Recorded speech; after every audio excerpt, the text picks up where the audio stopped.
Welcome to Shorty SuperCoach and welcome to my press conference. First week of the BYES have been dealt with. Hopefully you got through them reasonably well.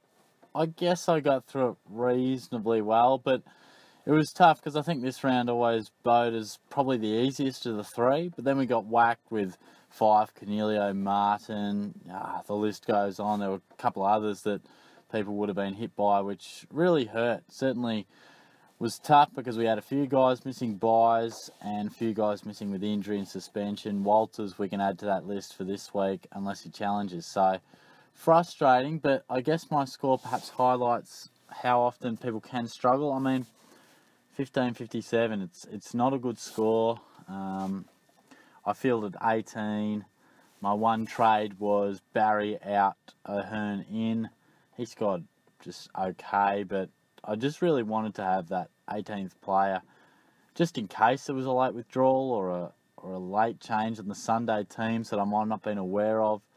So I just wanted to have 18. And sometimes it's just nice to enter a week feeling as if you are starting with a level playing field. I don't know about you guys, but when you walk in with 21 or one down on your buys, 16, 17, you almost go, I'm one down already, I'm behind the 8 ball already. Even if I have a really good week, you know, I'm not going to be able to do overly well. In essence, I only got myself 50 or 60 points, but it just makes you feel better at the start of the round, I guess. So yeah, by what I meant in terms of how poorly some people go on the buys, I scored what I felt was poor and went up a couple of thousand places in the rankings. So that probably gives you an insight there. 15,000th overall. As I've said, I want to finish the buys in the top 10,000, and I'll take rises in the ranking each and every week. I'm not going to complain with that. I'm not stoked with how my team went, but the fact was others went worse than me. You know, to move up in the rankings is the goal. That's all you want to be doing, particularly through the buys. So looking at this week, now I've already changed a few things. Obviously this podcast video is a little bit later than normal. Pretty hectic couple of days for Shorty. I've moved into my new house down in Geelong, so hopefully I'll have a couple of videos filmed out of there from certain stages and that sort of thing. But yeah, fair to say it was a fairly busy few days over a long weekend. But in terms of the scoring, look, even myself with like Ridley, Laird was another one I didn't mention. You know, guys were struggling, and ones that I thought would even play and add a little bit of coverage didn't even play. So, look, we get Sicily back. You know, Murphy's struggling. Like, it's great to have a guy playing, but only scoring sort of 40 or 50 points. You work through.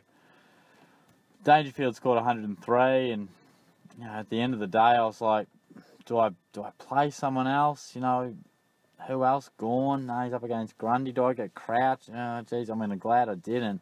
I just thought, play it safe. You've got 100 as your skipper. It's not ideal. Just take it. So I took it.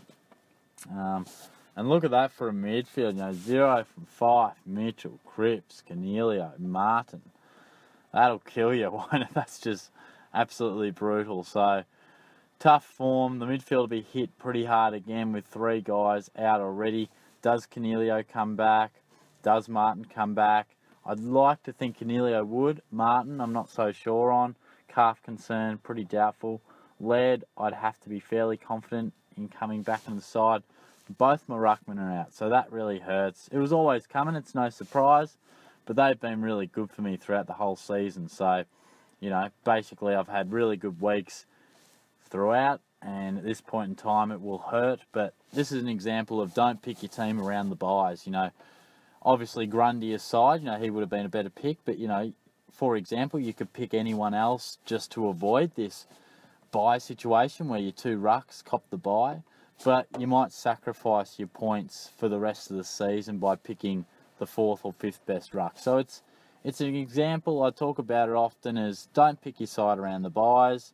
Don't really take it into consideration, in my opinion, because your side will change so much over the first 9 to 10 rounds. After 7 or 8 rounds, you know, we can hone in and start to make buy-specific trades. But certainly you see people talking pre-season and going, look at my buy structure, look at this, look at that. Your team will change tenfold by the time things come round. And injuries and form. So there's no point trying to balance it early at the sacrifice of maybe someone else. So if it works out its balance, then that's great. But so yeah, obviously that'll hurt. Heaney was really good. Walters stunk it up and got reported and got a week. What are you doing? I presume he was probably on about 80 with a couple of minutes to go, because a free kick against about 4 points, 50 metres about 50 -8 is it for the 50? So he really plummeted going on the negatives in the last few minutes of madness. Petrarca continues to stink it up. Frustrating. Devon Smith was good. A couple of solid scores from Henry and Guelphy. So again, this is going to be a really tricky week for me to navigate. If I'm looking at it now, if I'm purely going on the blue dots, not regarding what could be in terms of players not playing, then you've got 1 0, 2 zeros, 3 zeros, 4 zeros. And we're looking okay. I'll wear that. I'll probably make a trade as well. Not really sure what that would be. But worst case scenario, 5. 5 with Walters. My bad. So, you'd like to think potentially I can make up the difference by bringing in someone who's had their bye, get to the 18. But worst case scenario is that a few of those guys don't return. And I personally would be finding it hard to see myself fielding a full side this week. So I'll be tempted to try and scrounge my way to 18 players. But you've got to be mindful of not really hurting your long-term plans. I mean, I've only got, 12 trades left. I've got some good money in the bank. So, potentially someone who just had their bye, you might bring in for someone who's got one coming up. I honestly haven't really thought about it. Cade Simpson is probably one that comes to mind. 4.95. So that's not too bad. You look at Norton, that could be a potential trade. Norton out, Simpson in.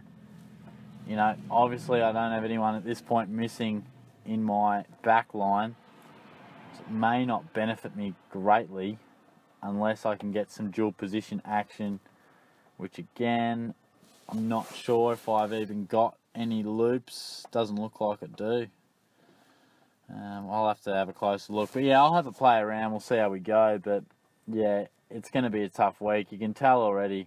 When you're scratching around already on the Tuesday, you could be in for a pretty tough week. But anyway, thanks for tuning in, guys. Hopefully you had a good week. Hopefully the buys haven't destroyed your soul and made you want to quit the game. Often, a lot of times, we do see the buy rounds, people start to go bad and they throw the towel in. So stay in there, keep fighting on, because you will more likely than not have one round that is very, very difficult. And if you can survive that and not have too much pain, then more often than not, your other 2 buy rounds will be reasonable. That's just basically how it works with the numbers. So all the best. Stay tuned. I'll talk to you soon. Cheers.